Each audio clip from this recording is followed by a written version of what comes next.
Hola, esto es La Mágica Historia. ¿Radicalizarse o resignarse? Vamos a ver qué podemos hacer. ¿Qué hacer qué si nadie escucha? Quiero agradecer un comentario que me dejó Eduardo Pérez. Y aunque el comentario no se ve en la caja de comentarios, ya he dicho que tengo problemas con el tema de la campana y la caja de comentarios, pero no se ve el comentario, pero él me habla un poco de la politización del tema mapuche y que es una lástima como en Temuco sobre todo se ha radicalizado el asunto. Comparto la idea de que es una lástima que se haya radicalizado tanto, no solamente este tema, sino que prácticamente ahora no existe ningún tema que no obedezca a una respuesta violenta por parte de algunas personas. Prácticamente no se puede hablar de nada hoy en día. Y es una pena. Vamos a ver entonces qué pasa. ¿Y cuál sería una posible solución? Según ni siquiera lo que digo yo, sino que lo que dicen los maestros de las distintas religiones, que parece que aunque las religiones sean distintas, parece que en este tema llegan a un punto en común. Quiero agradecer también los comentarios de Mauro 490. Gracias por el ánimo en los proyectos. Y la verdad es que yo le respondí un comentario el 24. Entonces, cuando terminé de escribir el comentario, dije, si le deseo feliz Navidad a Mauro, ¿cierto? Uno sabe, pues, sabe quién es quién, ¿cierto? Y yo dije, no, pues, al Mauro no, a ver, ¿cómo le coloco? A ver, dije yo, y le puse felices fiestas. Así va, como hay un anzuelo. Y justamente yo di el pase y Mauro, ¿cierto? Lanzó el tiro al arco, ¿cierto? Y me responde, espérenme un poquito. Y me responde, ¿cierto?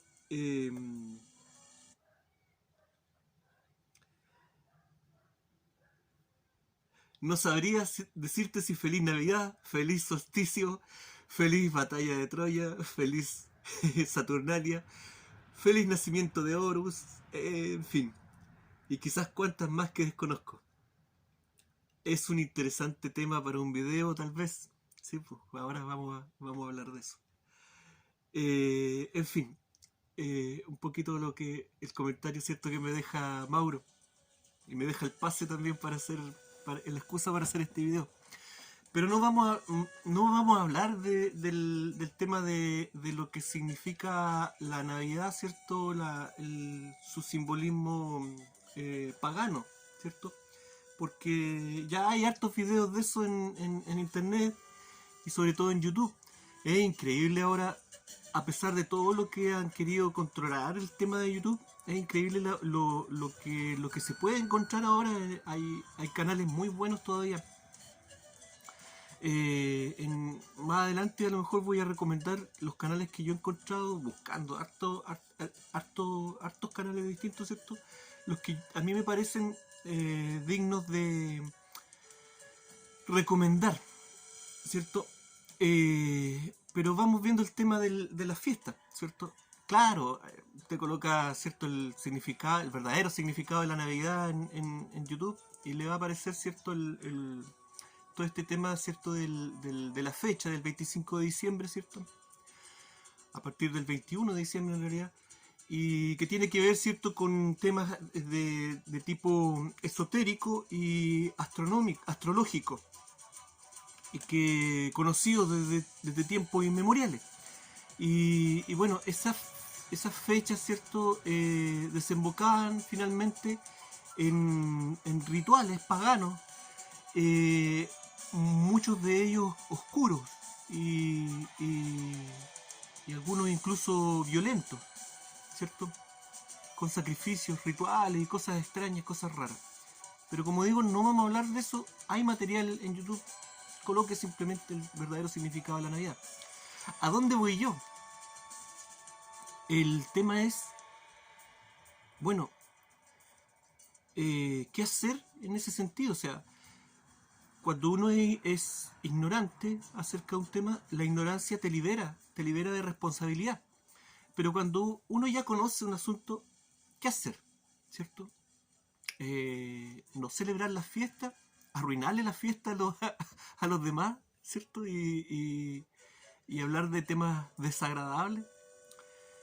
Creo que no, ¿cierto? Pero ¿cómo? ¿Cómo no hacerlo si uno sabe que hay una verdad oculta detrás de esta fecha? ¿Cierto? Que definitivamente no es la fecha del nacimiento del maestro. Es simplemente una excusa.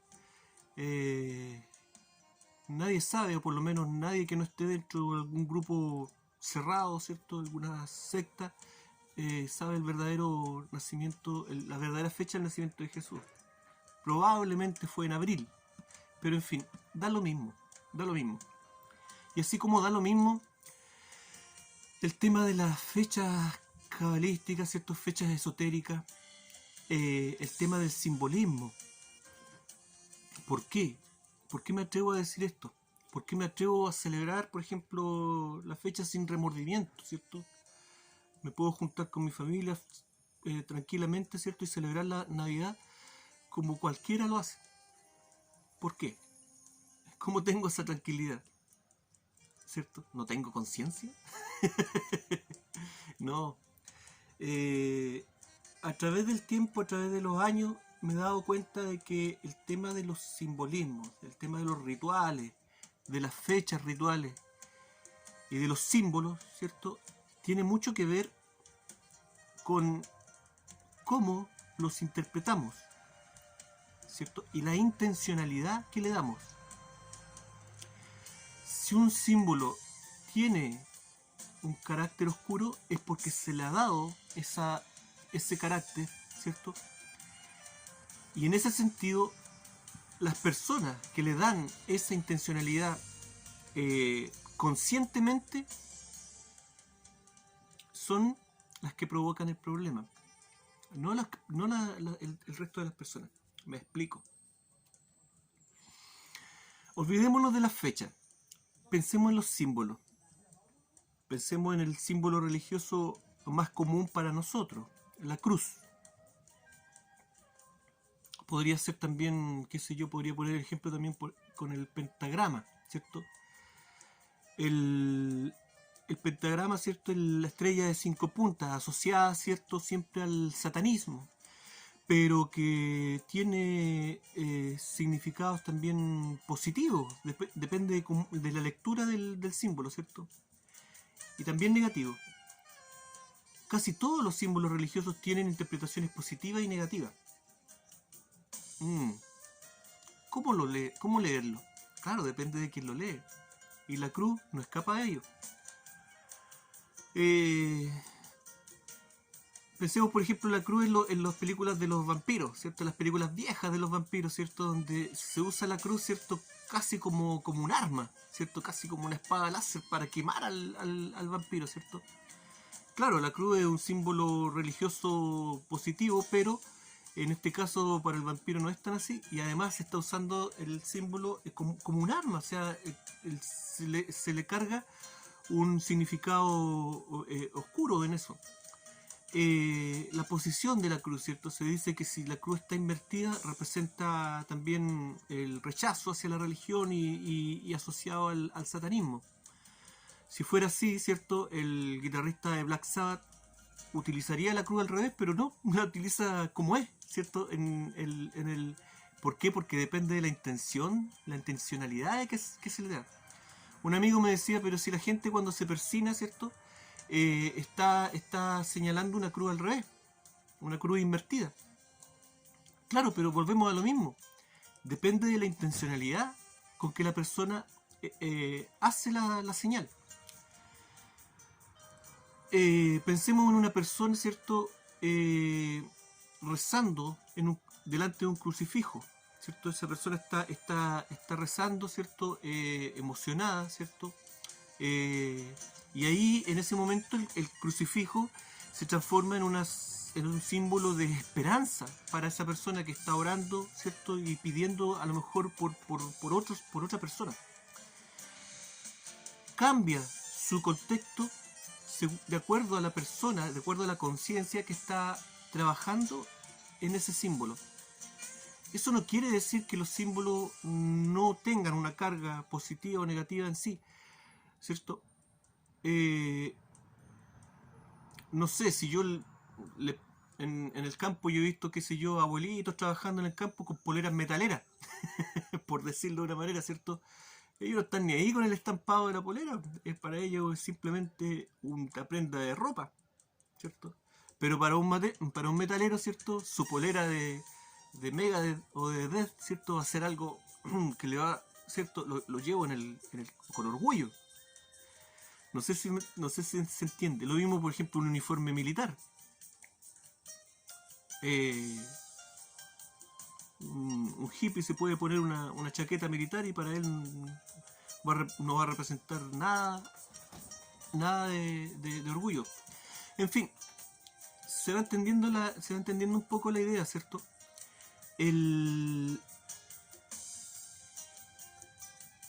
¿Qué pasa? Pero ¿cuál es la importancia entonces del simbolismo? ¿Por qué hay sociedades secretas que le dan tanta importancia al simbolismo? ¿Por qué tiene tanto poder? ¿Por qué tienen tanto poder las fechas esotéricas? Son muy importantes para estas personas. La importancia es porque nosotros le damos el poder a los símbolos. Nosotros le damos el poder a los movimientos que se generan siguiendo estos símbolos, ¿cierto? Movimientos de masa, muchas veces violentos, ¿cierto? Radicales, ¿cierto? Como lo que está ocurriendo hoy día. Nos radicalizamos por todo, ¿cierto? Y utilizamos símbolos, ¿cierto? En las marchas, ¿cierto? Aparecen los símbolos y la gente detrás de esos símbolos. El poder no está en el símbolo. El poder no está en la esvástica nazi. El poder estaba en la gente que alimentó esa bestia. Y es ahí el meollo del asunto. No alimentar a la bestia. Pensemos en lo que pasó ahora recientemente en Chile. Una movilización como nunca antes se había visto, ¿cierto? Millones de personas en las calles algunos días. Algo que no debería haber pasado inadvertido. Sin embargo, ¿qué es lo que se consiguió? Muy poco, o casi nada, diría yo. Sin embargo, la gente pedía y va a seguir pidiendo, ¿cierto? Pensando en que se le va a devolver o se le va a entregar algo, se le va a retribuir en algo, ¿cierto? ¿Pero eso va a mejorar nuestra sociedad? No lo creo. Yo creo que el camino más bien está en no alimentar el poder. Todos nos quejamos de que el poder está encima de nosotros y nos está violentando. Pero somos nosotros los que alimentamos ese poder. Somos nosotros los que engordamos a la bestia que nos está devorando. Por lo tanto, yo he dicho en otros videos, ¿cierto? El tema del cambio de era y todo lo que está sucediendo. Hay gente poderosa que cree todo este asunto. Se lo toma muy en serio. Y eso es lo que les da poder. Por ahí escuché que, por ejemplo, es un error creer que la gente satánica o luciferina, ¿cierto? Sean malas personas. Porque no es así. Creo que ese comentario tiene toda la razón. Detrás del satanismo y del luciferismo hay personas muy espirituales. Creen en su espiritualidad oscura. Oscura, pero la creen de verdad. Entonces, de allí proviene su poder.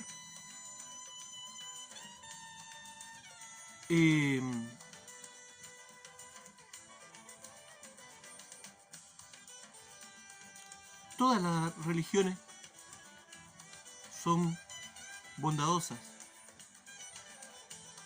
Todas las religiones hablan de una sabiduría. Pero en todas las religiones hay personas malvadas que están infiltradas y muchas veces controlan la religión en la que están. Vamos a hablar, pero más adelante, acerca de los rituales más oscuros que comparten las distintas religiones. Pero no son las religiones. Son rituales oscuros que comparten personas que están en distintas religiones. Uno piensa que los rituales oscuros son solamente del grupo satanista, pero no es así. Todas las religiones comparten un poco de oscuridad, pero no porque la religión sea oscura, volvemos al mismo tema, sino porque algunas personas caen en la oscuridad, malinterpretan las señales y el camino, se desvían del camino, pero eso no los vuelve intrínsecamente malvados ni malas personas. Todos tenemos la oportunidad de resarcir en alguna medida lo que hemos hecho. ¿Qué podemos hacer entonces? ¿Cierto? Yo hablo de dejar de alimentar a la bestia, pero ¿cómo? ¿Cierto? ¿Resignándonos? ¿Quedándonos sin hacer nada? Eso tampoco es aceptable, ¿cierto? Pensemos en el libro de Job. Pobre Job, todo lo que le ocurrió. Y él no tenía un estado malvado sobre él para culpar toda su mala suerte. Mala suerte, por llamarlo de alguna manera.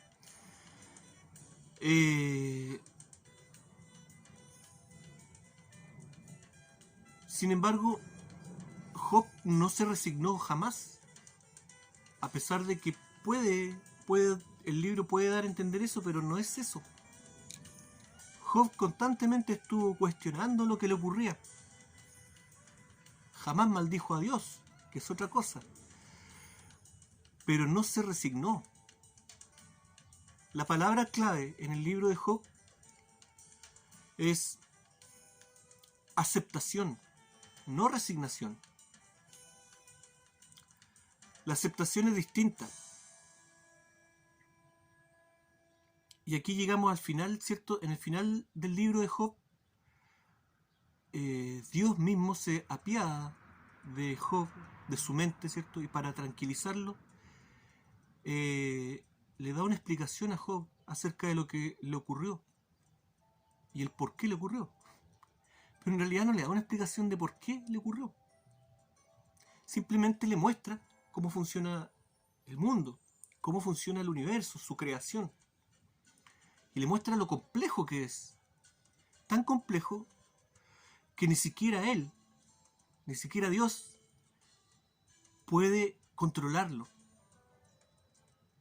Entonces da a entender que tiene que dejar que las cosas ocurran. Que todo caiga por su propio peso, por decirlo de alguna manera. Pero en todo eso, en toda esa maraña de cosas, ¿cierto? En donde se supone que Dios debería tomar parte en todas las líneas, ¿cierto? Que se van juntando, cómo se va enmarañando esta historia. Y tiene que tomar parte, ¿cierto? No tan solo por el piadoso, sino que además también por el asesino, por el malvado, ¿cierto? Tiene que tomar parte por la gacela y por la hiena que se la está comiendo. Claro, él es Dios.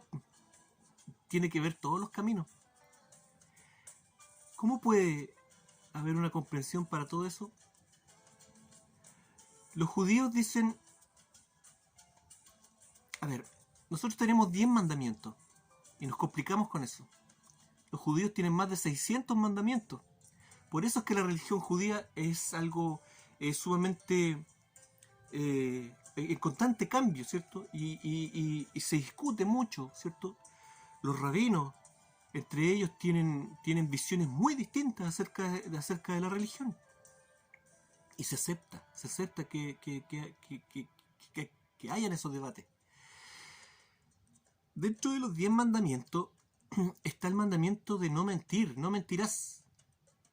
Pero no es no mentir así a secas, ¿cierto? Lleva una frasecita al costado, ¿cierto? Lleva una letra chica. No mentir ni levantar falso testimonio. ¿Por qué? ¿Por qué va con esa letra chica el mandamiento? Porque debería ser no mentirás y punto, ¿cierto? ¿Por qué?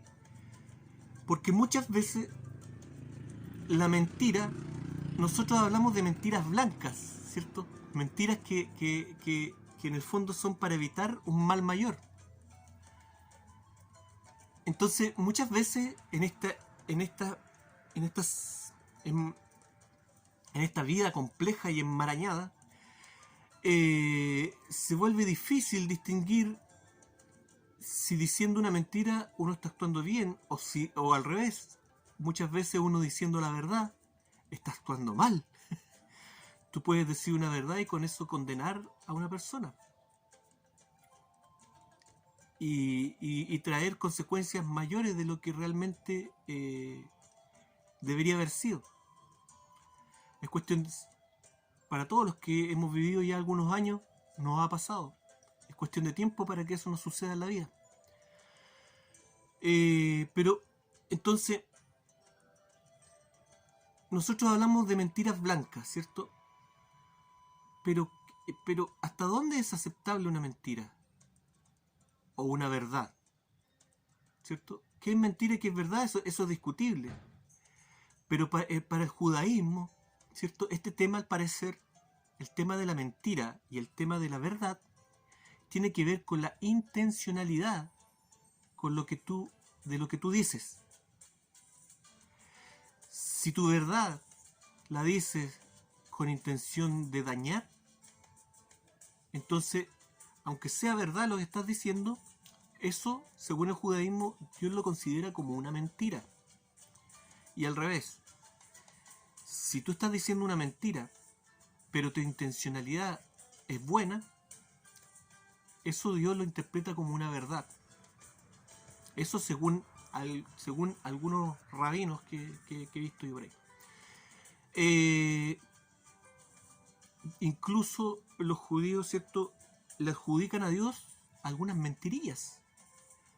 Pero dicen que Dios dijo esas mentiras, ¿cierto?, que están en el Antiguo Testamento, pero no son mentiras porque Dios las dijo para evitar un mal mayor, una mentira blanca, ¿cierto?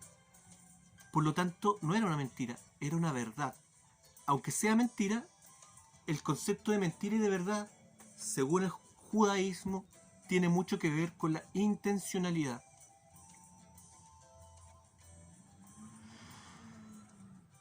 Dicho, pongo otro ejemplo. Dentro de los mandamientos básicos, ¿cierto?, del judaísmo y del cristianismo está el tema de la idolatría, ¿cierto? No, perdón. La blasfemia. ¿Cierto?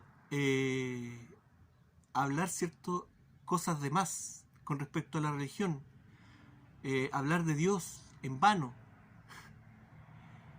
Por lo tanto, y eso es peor, por ejemplo, que adorar otros dioses. El blasfemo está más abajo en el nivel, ¿cierto?, que el que adora incluso otros dioses. Estoy sonado, estoy jodido. Claro, soy un blasfemo, ¿cierto? Constantemente digo cosas, cuestiono cosas acerca de temas religiosos. Pero dependiendo de quién me juzgue, me puedo salvar. ¿Por qué? Porque yo cuestiono cosas pero con respeto. Y eso tiene mucho que ver, según el judaísmo, ¿cierto? La blasfemia también tiene que ver con la intencionalidad, ¿cierto?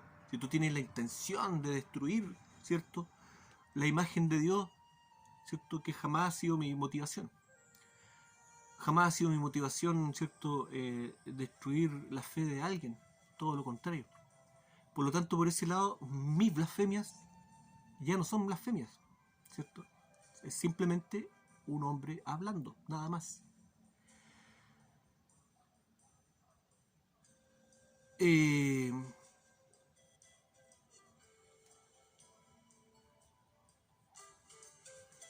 Resignación o aceptación.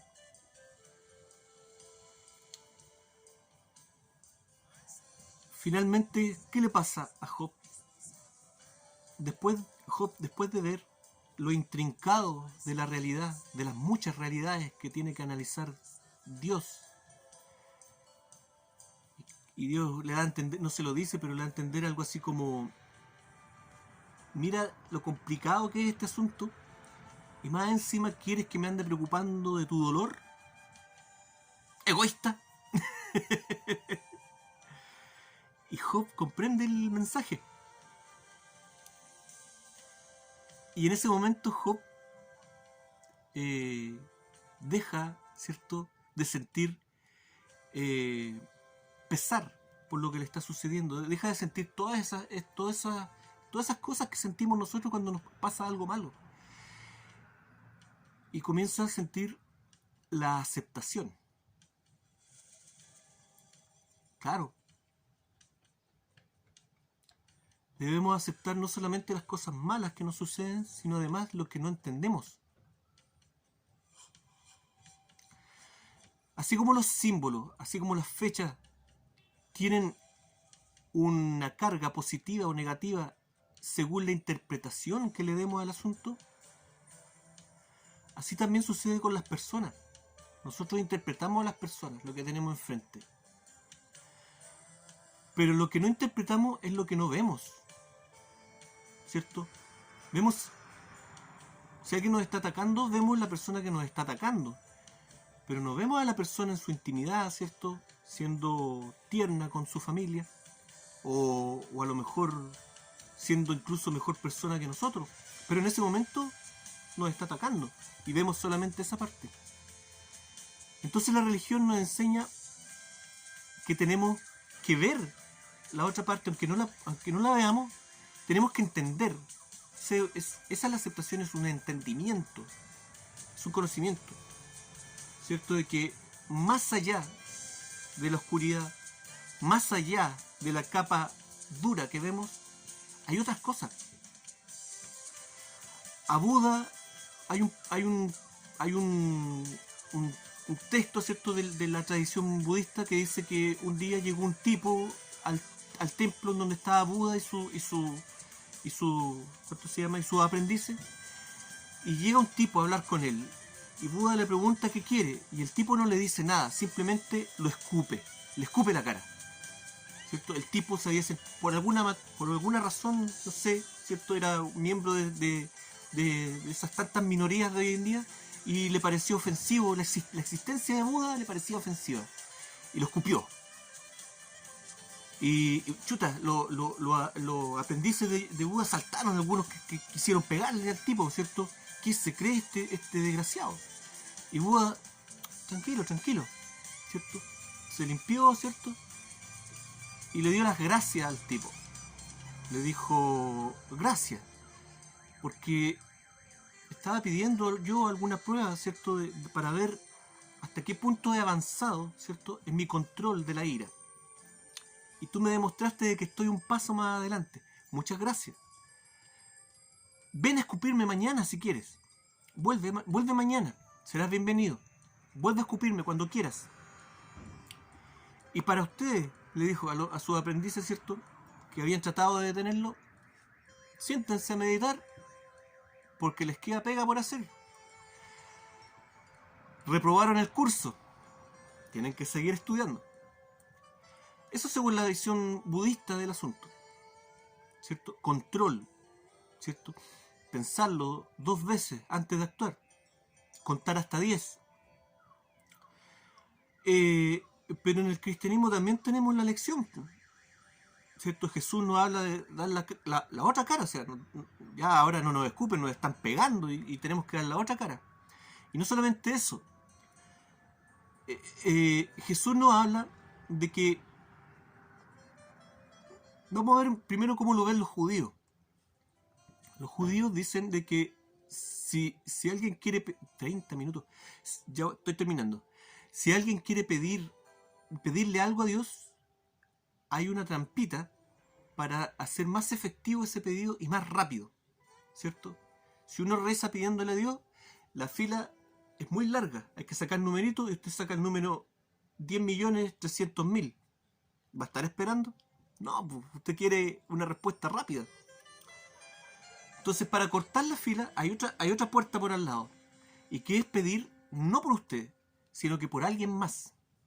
Alguien que ojalá tenga una necesidad parecida a la suya. Los judíos dicen que de esa manera se le pide a Dios y de esa manera Dios retribuye más rápidamente. Llevándolo al extremo, ahora sí, ¿cierto? Llegamos a Jesús. ¿Y Jesús qué nos dice? Jesús nos dice, si amamos solamente a nuestros cercanos, ¿dónde está la ganancia de eso? ¿Cierto? No ganamos nada, si el amor tiene que ser... Si esto es pura ganancia, dice Jesús. Y tenemos que amar, sobre todo, a nuestros enemigos. Ahí está la ganancia. Va un paso más allá. No solamente pedir por alguien similar a nosotros, sino que pedir directamente, ¿cierto? Amar directamente a nuestro enemigo, al que nos cause irritación, ¿cierto? ¿Ah? Él no está diciendo tolerémoslo, como se dice ahora, ¿cierto? La tolerancia, ¿cierto? La tolerancia. Tolerar es aguantar hasta que ya no puedes más y después revienta. Eso es la tolerancia. La tolerancia es peor que cualquier otra cosa. No hay nada más cínico que la tolerancia. Jesús nos dice, amemos a nuestros enemigos. Así, descaradamente. No sé, saque sus propias conclusiones. ¿Seguir alimentando a la bestia? ¿O disfrutar de esta ganancia? Lo dejo ahí. Yo estoy probando. Es difícil, sí, es muy difícil. Pero si alguien pudo, ¿por qué nosotros tampoco no vamos a poder? Chao, gracias. Esto fue La Mágica Historia. Yo sé que estoy debiendo algunos videos, pero los voy a hacer. Terminar el ciclo, ¿cierto? De La Mágica Historia. Y de ahí comenzar con la lectura de Pequeño César. Gracias, Mauro, por las ideas, pero creo sí, lo voy a tener que leer yo porque la voz robótica, hay muchos términos raros que los lee mal. Así que inevitablemente voy a tener que leerlo yo. Esto fue La Mágica Historia. Que estén bien, cuídense. Chao.